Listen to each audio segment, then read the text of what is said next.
Nous sommes à Châlons-en-Champagne, près de Reims, dans l'est de la France. Cet homme, c'est Mohamed Benelal. Depuis 10 ans, il est torturé par une question. Où est Karima, sa sœur cadette âgée de 38 ans, disparue en 2005 ?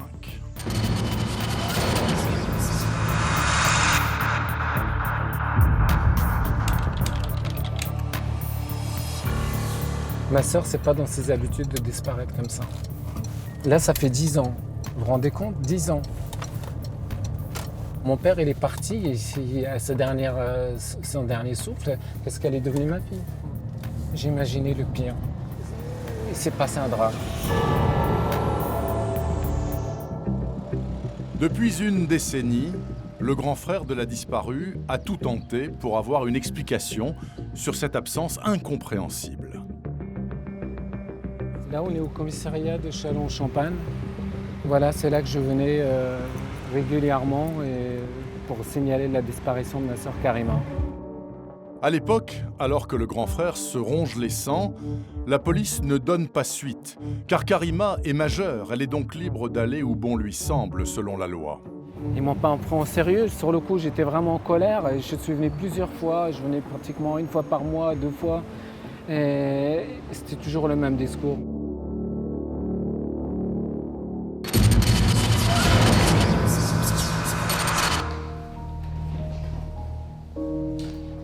Après la colère, Mohamed décide de consulter maître Gérard Chemla.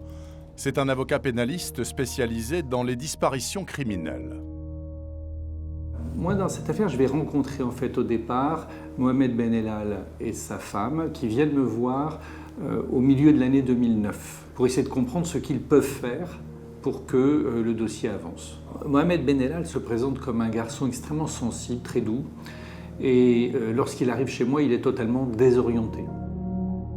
C'est une inquiétude légitime selon l'avocat, car la sœur de son client était très attachée à sa famille et n'avait aucune raison de couper les ponts. Karima gardait des liens avec sa famille, elle téléphonait en moyenne 1 à 2 fois par semaine, et puis elle avait des liens avec ses frères, puisqu'elle n'a pas de sœur, et surtout avec son frère Mohamed. Après avoir consulté l'avocat, Mohamed tente un ultime recours, cette fois devant la justice.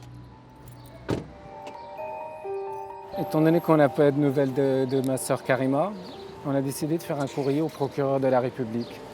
Alors voilà, monsieur le procureur de la République. Depuis septembre 2005, ma sœur Benelal Karima a disparu. C'est une de ses collègues de travail qui m'a contacté pour me signaler sa disparition. J'attendais que les choses bougent, mais sans vraiment avoir d'espoir. Cependant, le courrier ne reste pas lettre morte. En 2007, 2 ans après la disparition de Karima, les autorités se mobilisent. Une information judiciaire est ouverte.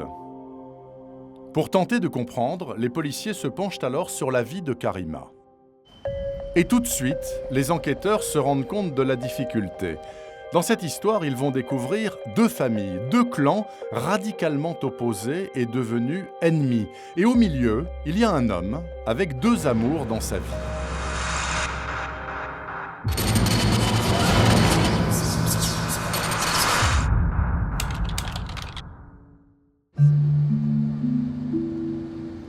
Pour comprendre ce qui a pu se passer, la police judiciaire explore le passé de la disparue. Karima vivait à Soyaux, près d'Angoulême. Discrète, elle habitait au 2e étage de 7 immeubles. Elle était aide-documentaliste dans ce lycée. Une existence bien rangée qui ne la prédestinait en rien à disparaître ainsi, selon son frère. La vie de Karima, c'était une vie normale, comme toutes les jeunes femmes. Une vie sans histoire. Elle a une vie sans histoire.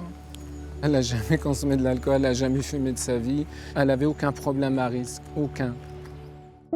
De nature indépendante, Karima avait quitté le foyer familial pour s'installer à Angoulême. C'était une fille qui avait la tête sur les épaules. On a une cousine à Angoulême, elle a voulu partir chez elle là-bas, la voir. Après, elle nous a dit, voilà, j'ai trouvé du travail, je vais rester. C'est pas loin, on a de la famille, voilà, elle est en sécurité pour nous, là. Les policiers le découvrent. C'est à Angoulême que Karima fait une rencontre qui va définitivement changer le cours de sa vie. Il s'appelle Karbal Dandouni, c'est un Marocain. Dans sa famille, l'homme a laissé de bons souvenirs. Voici Naïma, l'une des sœurs de Karbal. Donc là, c'est Karbal. L'endroit où il y a Karbal, il faut que tout le monde rigole, tout le monde s'amuse. C'est cette photo-là, regardez. J'ai trouvé vraiment génial parce qu'il était mort de rire. C'est vrai qu'il aimait bien jouer avec ses petites sœurs. Pour Naïma, son frère était avant tout un bon vivant, comme en témoigne ce film de famille. Il faisait de la musique et on était autour de lui en train de chanter, en train de danser. C'est vrai que nous, on est une famille, on fait beaucoup la fête.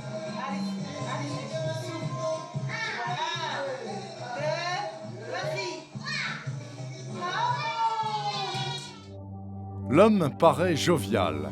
Pourtant, dès le début de la liaison, la belle famille ne l'accepte pas. Car pour les proches de Karima, le futur gendre ne veut pas se marier par amour. À son arrivée à Angoulême, on va très vite lui présenter un jeune homme dont elle tombe amoureuse, qui est un jeune sans papier, qui est là clandestinement, et qu'en réalité, on lui présente pour qu'elle l'épouse. Et moi, je dis honnêtement, je l'ai vu, je savais que c'est quelqu'un qui cherchait des papiers. Voilà. C'est un ressenti encore, je ne juge pas les gens, c'est un ressenti, c'est comme ça. Je lui dis voilà ce que je ressens. Avant même le mariage, les deux familles commencent à se déchirer, car du côté du futur époux, on n'a pas du tout la même version des choses. Je sais que Karima, il a contacté sa famille, mais ils étaient contre. Sa famille ne voulait pas ce mariage. Pourquoi? Il va se marier avec elle pour les papiers. Donc du coup, ils ont refusé. Mais Karima a continué le chemin avec Karbal. Donc il est parti vivre avec elle. Mon frère voulait renoncer à ce mariage. Donc il a dit, moi je ne veux pas. Et je me rappelle jusqu'à la veille, le mariage il était déjà fixé à la mairie. Et il ne voulait plus. Et moi et mon mari, on le suppliait. Karbal ne veut pas se marier. Et elle lui a dit, s'il te plaît, tu te maries avec moi, mais je te promets, dès qu'on a un enfant, je te quitte. Finalement, la cérémonie a lieu. Karbal Dandouni, marocain de 26 ans, épouse Karima en 1998. Aux yeux de Karima, Karbal représente l'homme de sa vie. Plutôt beau mec, et bien habillé, il présente bien, il est charmeur. C'est clair que pour Karima, c'était une rencontre importante. C'est le premier homme et le seul homme de sa vie. Elle était amoureuse, elle était clairement amoureuse. Karbal Dandouni. Arrivé en France dans les années 90, le jeune homme est issu d'une famille marocaine de 10 enfants. Karbal, c'est le fils de la maison dans une famille riche de beaucoup de femmes. C'est un garçon qui est élevé en ayant tous les droits, sans aucune limite et sans aucune censure. Ébloui par la forte personnalité de Karbal, Karima accepte tout de lui. Karbal est un être qui est assez autoritaire, qui a une vision assez simple des rapports sociaux et de la hiérarchie homme-femme. Donc il trouve Karima et à partir du moment où il la prend pour épouse, Karima doit être une femme soumise, obéissante, docile. Une jeune mariée soumise à son mari. Mais jusqu'à quel point? Les policiers le découvrent. Avant la disparition, le couple était au bord de l'explosion. Car la personnalité de Karbal ne fait pas l'unanimité, notamment lorsque la famille de Karima rend visite au couple dans leur nouvel appartement à Angoulême. Et là, ça se passe très mal. Karbal se montre extrêmement dur avec la famille, il se montre dur avec Karima. Ça se passe vraiment pas bien. Pour la famille, il y a une chose qui est évidente. Ce garçon est un voyou qui ne s'intéresse pas vraiment à leur sœur. À partir de là, Karima est en fait en situation de choisir entre son mari et sa famille. Petit à petit, elle va choisir Karbal au détriment de sa famille chalonnaise, ce qui fait que les rencontres vont s'espacer. Pourtant, quelques mois plus tard, Karima va rendre à son tour visite à Mohamed et lui avouer un terrible secret. C'est quand elle est venue, j'ai vu sa tête, des cicatrices au visage, elle qui était coquette, Et j'ai l'impression de ne pas reconnaître ma sœur. En effet, depuis quelque temps, Karima vit un véritable calvaire. Elle subit des violences quotidiennes de la part de son mari. Karbal se montre extrêmement brutal avec elle et Karima en apporte la preuve à son frère, comme sur ses certificats médicaux datés de 1999 qui font froid dans le dos. Hématome orbitaire gauche. Douleur à l'épaule gauche. Œdème et ecchymose. Chaque certificat a donné lieu à des incapacités temporaires de travail. Ben, ça montre qu'il l'a batté. Je peux, violemment même. Il est allé jusqu'à lui porter des coups de tournevis. Il lui a transpercé un poumon, on l'a envoyé à l'hôpital. On a donc quelqu'un qui est d'une violence régulière. Ça, c'était l'acte le plus grave, mais il y en a eu d'autres. Quand elle venait, elle se plaignait qu'elle était battue. Alors nous, on lui dit c'était battu. Bah, tu restes à Châlons. Et là, on est avec toi. Et après, et elle restait. Je vous dis ouais, je reste. Et il l'appelait. Moi, je me souviens, elle a eu un coup de fil. Elle est partie aussitôt. Là, elle a pris le train pour rentrer. Et il avait une emprise psychologique sur ma sœur. Ouais. Et dès qu'il l'appelait... Dès qu'elle l'appelait, elle partait, oui. Une violence conjugale que Karima dissimule devant ses belles-sœurs. Quand je vois des traces, parce qu'on voit des bleus et tout, je suis tombée. Jamais il m'a dit Karbal, il m'a tapé. À plusieurs reprises, elle aurait pu déposer plainte, partir, s'enfuir, être protégée par la police, par sa famille, parce qu'elle était libre, hein, elle pouvait bouger. Je crois même qu'elle a fait des voyages au Maroc à plusieurs reprises, ce qui prouve qu'il n'était pas tortionnaire. C'est le problème de l'ambivalence d'une femme battue. Karima, à la fois, elle veut déposer plainte, à la fois, elle veut que ça cesse, et en même temps, elle ne veut pas perdre son mari. C'est son mari, elle n'en a eu qu'un, elle aimerait bien le garder, puis elle veut en plus, surtout pas, qu'une autre le lui prenne. Une femme battue donc et silencieuse, mais aussi une épouse qui ne peut pas donner d'enfant à Karbal Dandouni. Le premier devoir d'une femme, c'est, en tout cas dans son esprit et dans sa culture, dans ce qu'elle a appris, c'est de donner des enfants. À partir du moment où elle ne peut pas le faire, c'est vécu comme un handicap. Un handicap qui l'a fait particulièrement souffrir, car Karima nourrit une véritable passion pour les enfants. Elle adorait les enfants, elle avait une envie d'enfant. Dès qu'il y avait un enfant quelque part, c'était la première à aller le prendre dans ses bras. C'était sa passion, voilà. Je vois la naissance de mon neveu. Dès qu'il est arrivé au monde, ce bébé-là, elle l'adorait, elle s'occupait de lui. Elle était obsédée par cette idée d'avoir les enfants. Il était capable de tout faire pour avoir des enfants. Cette stérilité du couple est aussi difficile à accepter pour Karbal, qui souhaite plus que tout devenir père. Dans sa stratégie, il voulait prendre une femme qui lui donne des enfants. À partir du moment où cette femme ne peut pas lui donner d'enfants, il va aller voir ailleurs. Karbal, c'est un homme à femme. Karbal, il collectionne les aventures, il collectionne les maîtresses. Et forcément, Karima, elle est tout sauf sotte. Elle le sait, elle l'apprend. Et la relation ne fait que se détériorer au fil du temps. Sans enfant, le couple se délite. C'est alors que Karbal va trouver une solution très personnelle. Chaque année, Karbal rend visite à sa famille à Casablanca, au Maroc.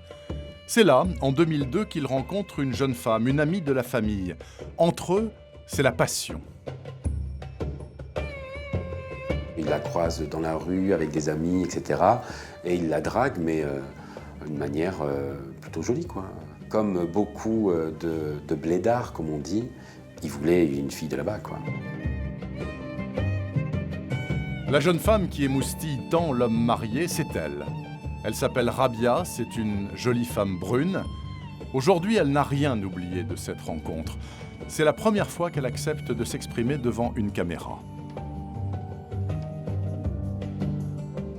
Je rencontre Karbal l'année de 2002 parce que lui, il descend au Maroc. Son père, c'est le cousin de le mari de ma tante. Après, lui et même moi aussi, on est tombés amoureux.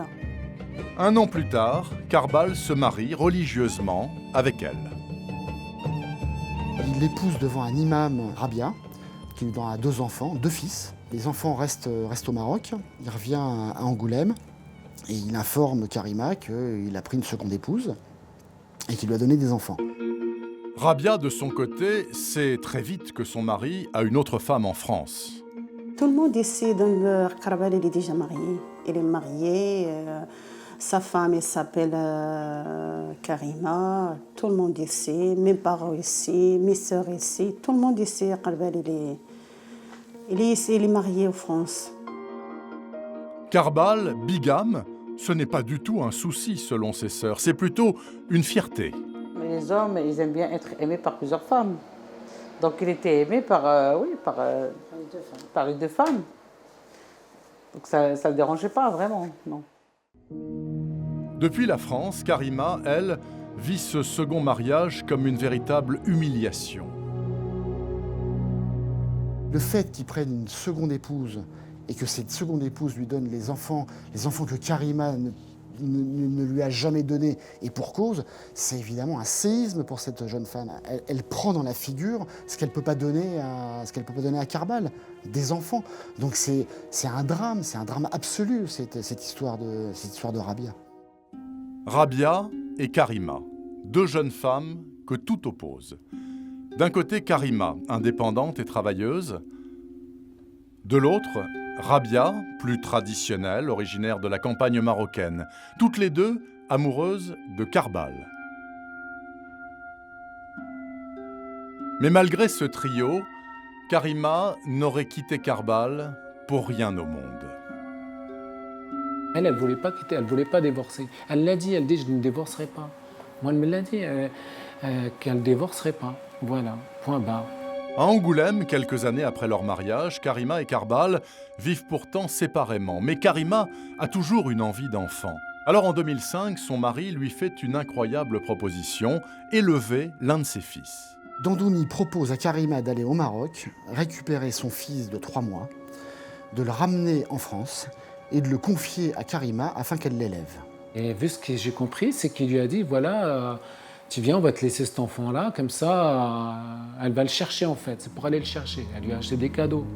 Karima, qui adore les enfants, voit dans cet étrange projet sa dernière chance de devenir mère.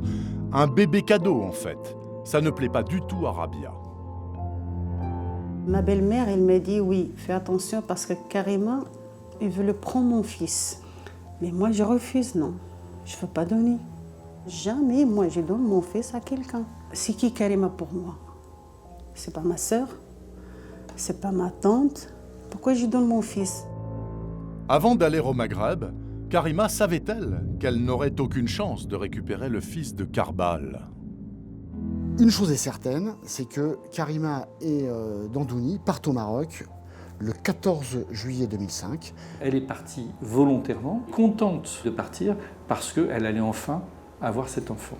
Elle est partie, elle n'est jamais revenue. Elle n'est jamais revenue.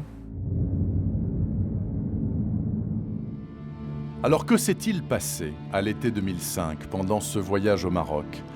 Pourquoi Karima n'a-t-elle plus donné signe de vie? La jeune femme a-t-elle été piégée ou a-t-elle volontairement disparu?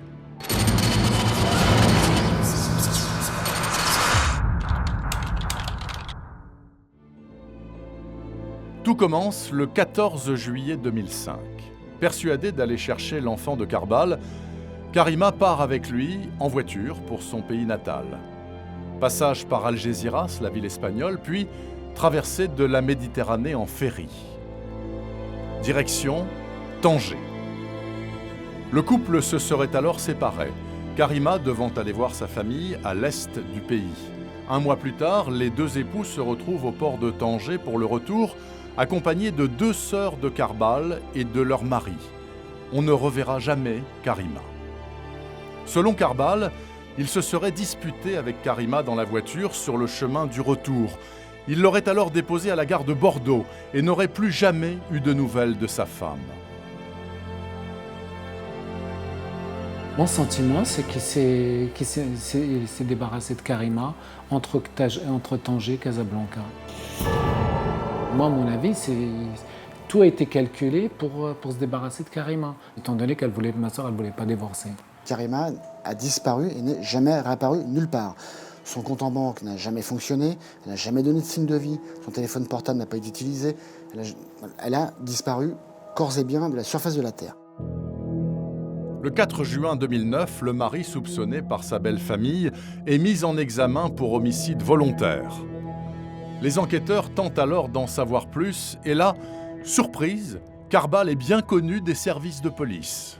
Les enquêteurs vont s'apercevoir que, sans en faire un assassin, c'est quand même un type qui a un casier, qui est pas sympathique, qui est pas très fréquentable, qui a déjà des histoires. Et donc la personnalité même de M. Nodoudy intéresse les enquêteurs. Un extrait de son casier judiciaire montre plusieurs démêlés avec la justice. Escroquerie, importation non autorisée de stupéfiants, trafic, outrage à une personne chargée d'une mission de service public, violence avec usage ou menace d'une arme. Pour l'avocat de Carbal, cela ne signifie pas du tout qu'il soit un tueur. C'est le casier judiciaire habituel de quelqu'un qui a certainement fréquenté des petits loupards et puis il a commis des bêtises avec eux. C'est quelqu'un qui a vécu d'expédients, de petits boulots, de trafic. C'est quelqu'un qui vit non pas en marge, mais qui vit dans les zones grises de la société. Aux enquêteurs, Carbal va livrer le récit de son retour en France. D'après lui, il a quitté le Maroc avec Karima et Ismaël, le fils né de son union avec Rabia. En me voyant passer avec le petit clandestinement, Karima a joué là-dessus en voulant qu'on se remette ensemble et que je revienne vers elle. Elle voyait qu'on n'était pas loin de Bordeaux, elle cherchait absolument à accaparer le petit, c'est ce qui a provoqué la dispute. Après la dispute à la gare de Bordeaux, Karima aurait disparu. Mais Carbal ne se retrouve pas pour autant célibataire. Avec son enfant, il retrouve Rabia, sa deuxième femme, revenue en France par ses propres moyens. Quand il apprend cette double vie, le frère de la disparue est effondré. Il apprend qu'une autre femme, avec un enfant, vit avec Carbal à Soyaux, c'est-à-dire à côté d'Angoulême, dans le berceau de la famille d'Andouni. Plus étonnant, avec Rabia, Carbal se comporte comme si Karima, sa première femme, était partie pour toujours. Dans la foulée, la première chose qu'il va faire, il va dans l'appartement de Karima et il va vider une partie de l'appartement pour y récupérer des affaires qui sont des affaires de première nécessité. Il reçoit sa femme et son fils, il a besoin d'un peu de meubles, il a besoin d'un peu d'éléments et il va les rechercher. Et ça va se passer pratiquement au surlendemain de son arrivée à Angoulême. Mais ce n'est pas tout. Et il va aussi vider l'appartement des affaires des vêtements de Karima, dont il va jeter une partie dans un conteneur. Ça veut dire qu'il est tellement sûr qu'elle ne reviendra jamais qu'il va faire le ménage. Une attitude qui ressemble comme deux gouttes d'eau à un mari qui vient d'éliminer sa première femme pour pouvoir couler des jours paisibles avec sa seconde épouse. Une accusation qui ne tient pas, selon Naïma, la sœur de Carbal. Cette accusation vers Karima, c'est faux. Parce qu'elle était jalouse et on ne devait pas toucher Karima, malgré ses problèmes avec elle. Quand il aime quelqu'un, elle l'aime jusqu'au bout. Et même s'il y a des malentendus, elle reste quand même quelqu'un qu'il avait aimé à un moment. Donc il ne peut pas, comme ça, du jour au lendemain, aller jusqu'à le tuer même. C'est grave. Karima a-t-elle été assassinée ou bien a-t-elle choisi de partir ? Comme l'aide documentaliste ne donne aucun signe de vie, la police judiciaire la cherche au Maroc, dans les hôpitaux psychiatriques, les prisons, les morgues, sans aucun résultat. Pour élucider le mystère de la disparition, les enquêteurs retracent alors l'itinéraire retour du couple. Si Karima est bien rentrée en France avec son mari, comme l'affirme Carbal, elle a rempli obligatoirement un bordereau de sortie du territoire. Quand on sort du pays, on remplit des documents douaniers un état civil, les adresses, enfin des documents voilà, que tous les voyageurs connaissent et qu'on remplit à chaque fois qu'on passe une douane, en tout cas qu'on rentre dans l'espace Schengen. Les policiers finissent par mettre la main sur un document au nom de Karima Benelal et daté d'août 2005. Mais Karima est-elle bien la signataire de cette fiche? Pour le frère de la disparue, aucun doute. Elle n'aurait jamais écrit ça. Elle avait une écriture plus fine, plus raffinée. Elle n'avait pas d'écriture comme ça. C'est pas l'écriture de quelqu'un qui a fait des études, ça. Pour Maître Chemla, c'est encore plus net.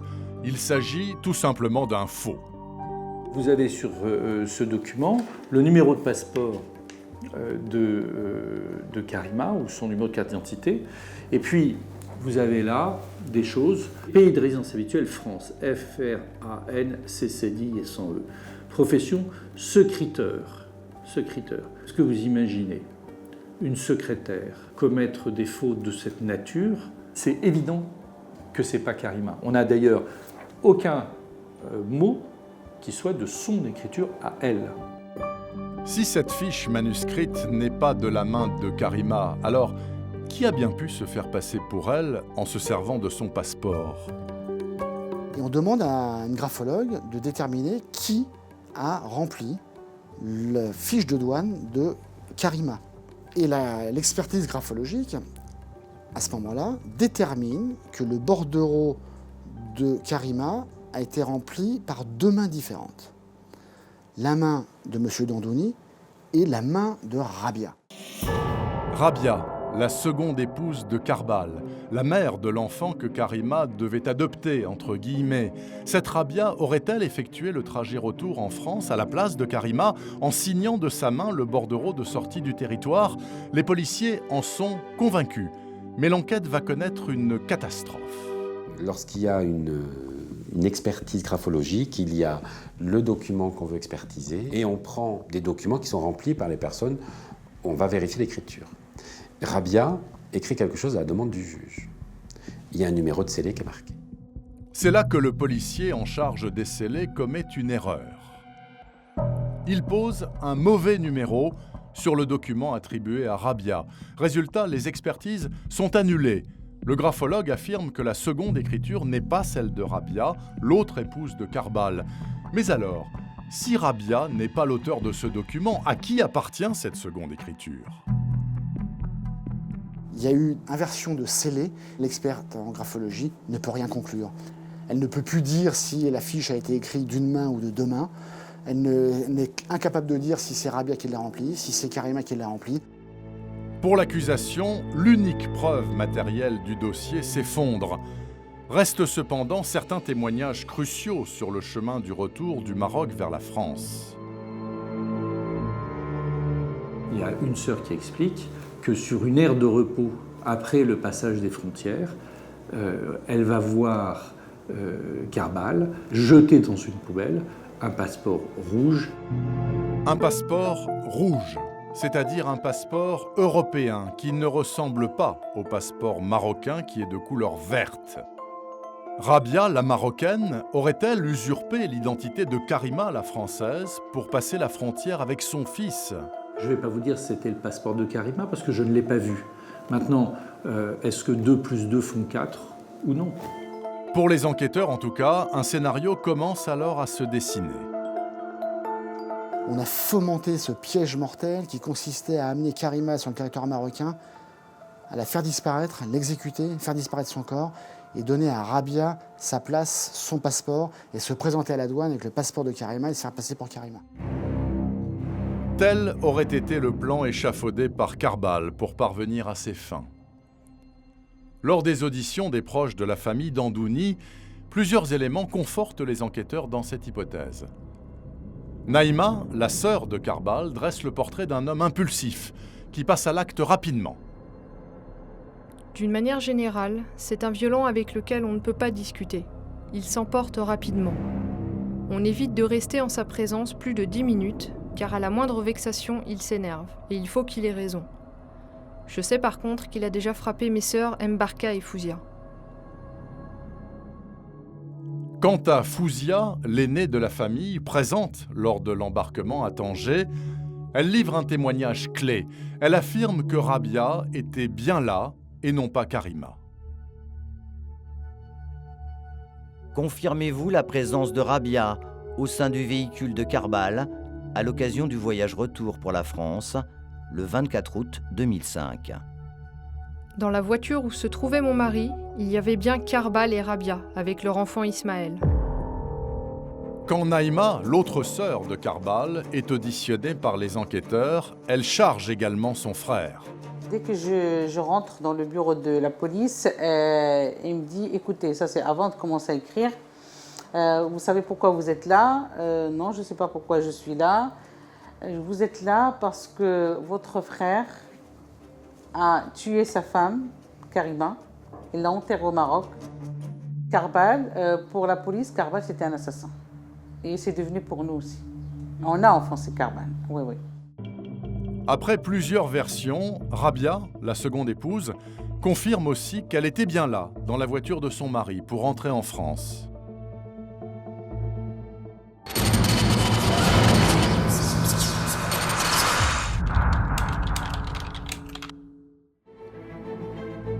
Pas de corps, pas d'aveu, mais des témoignages à charge. Karbal Dandouni est renvoyé devant la cour d'assises. Le 9 décembre 2013, à Angoulême, s'ouvre son procès. Dans le box, il continue de clamer son innocence.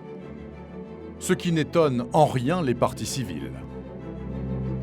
On aurait bien aimé avoir la vérité, mais ça je n'y compte pas trop, parce que nous avons depuis 5 années affaire à quelqu'un qui ment et qui n'a absolument pas envie de dire ce qui s'est passé. Donc on fera sans. Karbal Dandouni ne change pas de version et son attitude ne séduit pas du tout la cour. Le procès se déroule mal pour lui. Il se déroule mal pour lui parce qu'il se défend mal. Sa personnalité un petit peu hautaine, il est content de lui, il est un peu, non pas hâbleur, mais il est un peu méprisant. Mais le plus incroyable est ailleurs. Alors que devant la police, frères et sœurs avaient accablé l'accusé, à la barre, le clan Dandouni fait machine arrière toute. Tous les membres de la famille, sans aucune exception, affirment qu'ils ont menti devant les enquêteurs. Moi, je savais que Rabia, elle n'est pas venue avec Karbal. Tout le monde le savait. Karbal, elle est venue et Rabia, elle est venue après. J'ai monté un scénario. J'ai réussi à les faire convaincre et dire que Rabia, elle était avec Karbal. Mais comment expliquer de tels faux témoignages de toute une famille devant la police? On les a aidés. On les a aidés. Il ne fallait pas. Mais c'est ça notre problème. De notre famille, c'est ça. On parle beaucoup. Et parfois même, on ne pose pas la question, on peut dire n'importe quoi. Si la famille, en fait, a changé d'avis, c'est aussi parce que l'accusé leur a juré qu'il n'était pour rien dans ce crime. Je vais au parloir, je dis, s'il te plaît, juste, confie-toi à moi, dis-moi juste, est-ce que tu as quelque chose dedans? Il dit, je te jure, ma soeur là, sur la tête de mes parents, il a dit que j'ai rien fait. Tuer Karima, c'est impossible. Il a dit, enlevez-la de votre tête, quoi. Pour le frère de Karima, les revirements du clan Dandouni sont très suspects. Le même discours, de la sœur jusqu'à la dernière, toute la famille, le même discours. Ils ont appris une leçon le soir, ils l'auraient répété le lendemain matin. Tout le monde est venu expliquer que Karbal est un petit saint accusé injustement. Ça s'appelle un système de défense. Je ne peux pas croire une demi-seconde que la totalité de cette famille ait pu baisser les bras de cette façon par rapport à un enquêteur qui n'est pas quelqu'un qui les a hypnotisés pour leur faire croire des choses qui étaient fausses. De son côté, Rabia, qui avait confirmé sa présence dans la voiture de son mari, assure aussi qu'elle a menti, car elle aurait subi des pressions policières. La police, quand elle est entrée, voilà. La dame, elle est entrée dans ma chambre, ça. Mais quand il m'a dit, on va arrêter toi et ton mari, pour moi, c'est un grand cauchemar. Jamais je pense un jour je vais arrêter. On veut protéger toi et moi, parce que Dandouni, il a tué sa femme. Peut-être que ça arrive pour toi aussi. Elle m'a dit, tu fermes comme quoi tu es avec Dandouni dans le bateau, dans sa voiture, on est libéré. À la barre, Rabia dit être arrivée seule depuis le Maroc en Europe en septembre 2005 après avoir traversé la frontière grâce à un passeur. Mais cette belle unanimité chez les Dandouni ne semble pas du tout convaincre les jurés. Pire encore, elle est contre-productive selon l'avocat de l'accusé. On avait l'impression que cette famille, dans ses rétractations, qui paraissaient maladroites, essayait de sauver un frère. Ça a été accablant. Et donc quand vous avez quelqu'un qui a déclaré des choses extrêmement claires à la police et qui tout d'un coup devient amnésique quand il arrive à la barre de la cour d'assises, quand vous avez quelqu'un comme Rabia qui dit « j'ai pas dit ça » ou « j'ai dit ça parce qu'on m'a forcé », mais le procès prend une direction qui est une direction extrêmement claire qui va vers la condamnation.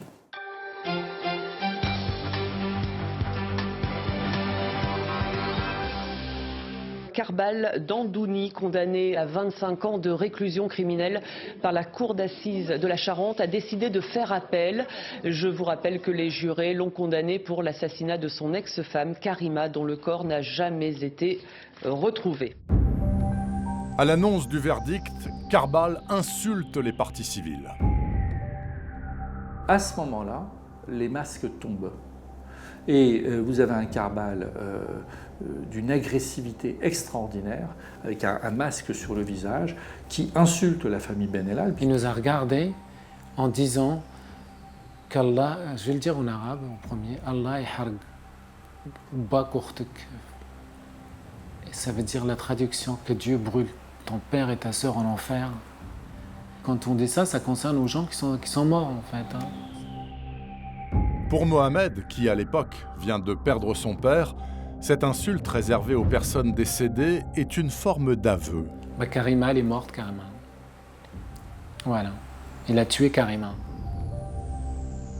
25 ans de réclusion criminelle. Pour certains, le verdict semble très sévère, car dans ce dossier, manque tout de même des preuves irréfutables. C'est une affaire qui est remarquable au sens propre du terme parce qu'elle marque les annales judiciaires, les annales du fait divers. C'est assez rare que quelqu'un parte en prison sans qu'on ait retrouvé le corps, sans qu'il y ait d'armes, sans qu'il y ait d'aveux et sans qu'il y ait de scène de crime. Karbal fait donc appel de sa condamnation.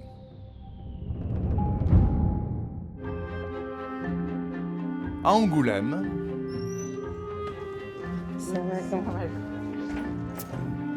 les sœurs de Dandouni sont persuadées que lors du second procès, on prouvera l'innocence de leur frère. Car Karima, d'après ses belles-sœurs, avait une personnalité trouble, dirons-nous. En tout cas, très énigmatique. Moi, dès le premier jour, je n'arrivais pas à m'entendre avec elle. Parce que je trouvais qu'il n'était pas net, déjà. Je ne la sentais pas. Pourtant, il ne m'a rien fait. Il ne m'a rien fait à moi, personnellement. Il ne m'a jamais manqué de respect, il ne m'a jamais insulté, mais je ne la sentais pas. Selon les deux sœurs, Karima ne pouvait pas s'empêcher de mentir. Avant de disparaître, il prétendait qu'il était enceinte. Une fois, il est parti au Maroc, il a dit à tout le monde qu'il était enceinte de 6 mois. Toujours je sais pas. Il est toujours enceinte. C'était quoi son intérêt? C'était quoi son but de tous ces mensonges? Mais c'est une maladie, la mythomanie, c'est une maladie. Donc elle était mythomane, c'est tout. Mythomane, et plus inquiétant encore, en proie à des hallucinations. Il dit Naïma, je te jure, je vois une femme blanche, il sonne, bon, il frappe, et quand j'ouvre, il me jette de l'eau sur moi. Je dis Karima, c'est juste des illusions, peut-être c'est pas vrai. Il me dit non, non, je te jure, c'est vrai, j'ai peur et tout. Une femme psychologiquement vulnérable donc, qui aurait pu disparaître d'elle-même, comme elle en aurait eu l'habitude. Il disparaissait. Il disparaissait quelques mois. Moi, personnellement, j'avais l'habitude quand même qu'il disparaissait. Et aussi, il nous parlait d'un voyage au Canada. Il disait qu'il a envisagé d'aller au Canada. Des failles psychologiques dont Karima aurait elle-même été bien consciente. Elle a une angoisse dans la vie, c'est qu'elle pense qu'elle est possédée. Elle est possédée par des esprits, des démons, des djinns. comme on dit dans la culture du Maghreb. Et le grand combat de sa vie, c'est de se faire désenvoûter. C'est une femme qui est fragile, qui se cherche. Au-delà de ses faiblesses, Karima se serait livrée à des activités illégales. Entre la France et le Maroc, son pays d'origine. Il est avéré que Karima avait le projet d'organiser un mariage blanc pour un monsieur qui habite à Marrakech et qui devait épouser une dénommée Sandrine, une amie de Karima. Un mariage blanc, une union de complaisance dans le but de faciliter l'accès à la nationalité française à l'un des deux conjoints. En échange de ce service, Karima et son ami devaient percevoir plusieurs milliers d'euros. Comme l'attestent ces documents, un projet de mariage blanc a bien été organisé entre ces deux personnes. Une piste explorée bien sûr par les enquêteurs, puis abandonnée. Cette jeune femme n'a pas voulu continuer, aucun argent n'a été versé et tout s'est arrêté de cette façon-là. Donc que Karima ait pu, dans le cadre de sa vie personnelle, avoir des comportements qui n'étaient pas toujours des comportements parfaitement conformes à la loi, ça me paraît tout à fait possible. Par contre, le fait de mettre ça en évidence, c'est simplement une fausse piste sur laquelle on a essayé d'entraîner tout le monde. En octobre 2014, s'ouvre à Bordeaux le procès en appel de Karbal Dandouni. Avec ces éléments, le projet avorté de mariage blanc et une victime mythomane qui aurait pu disparaître.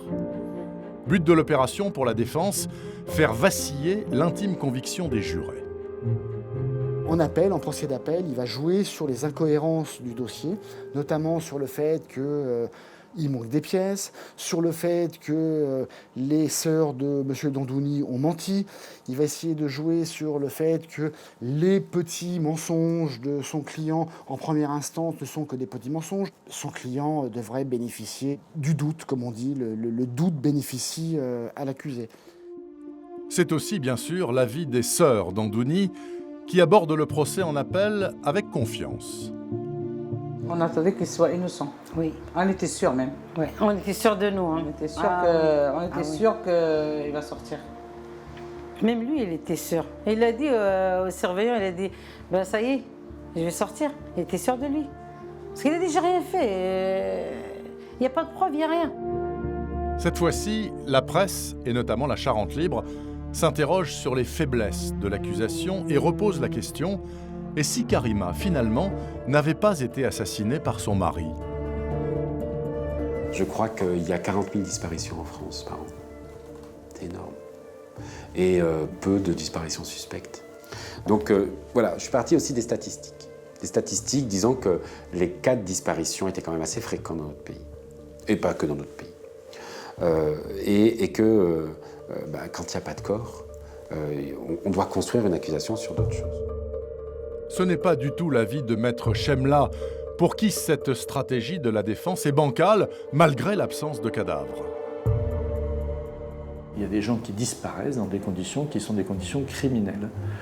Après, soit la disparition peut s'expliquer par un crime et on a des éléments qui sont suffisants et on doit juger les gens, soit effectivement on reste dans des doutes qui ne permettent pas de les juger. Mais voilà, il y a des fois où le doute cède devant l'évidence.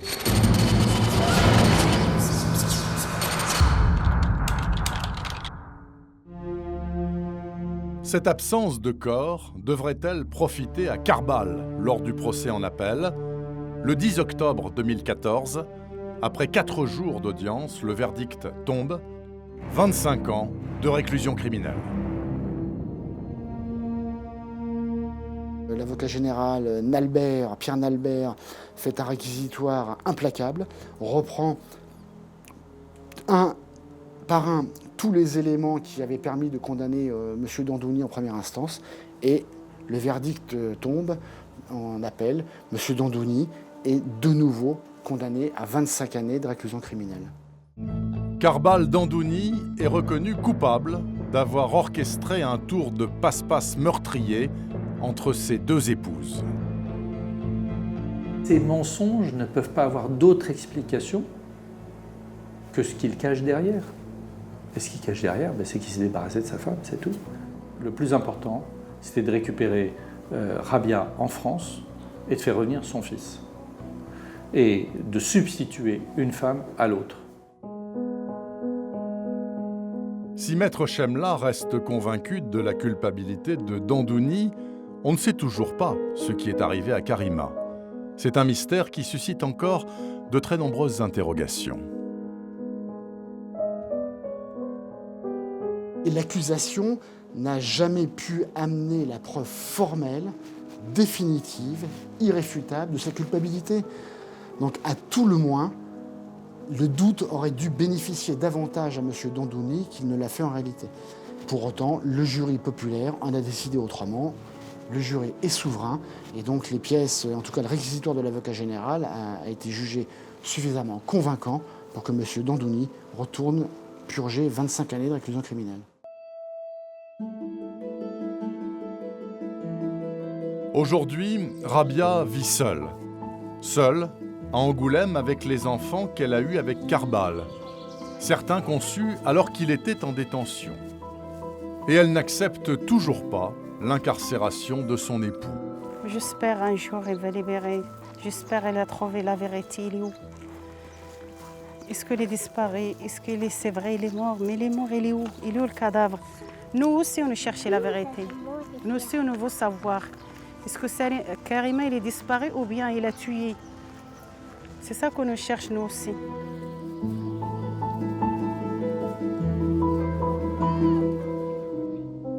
Loin de son pays natal, Rabia n'aurait jamais envisagé une telle vie.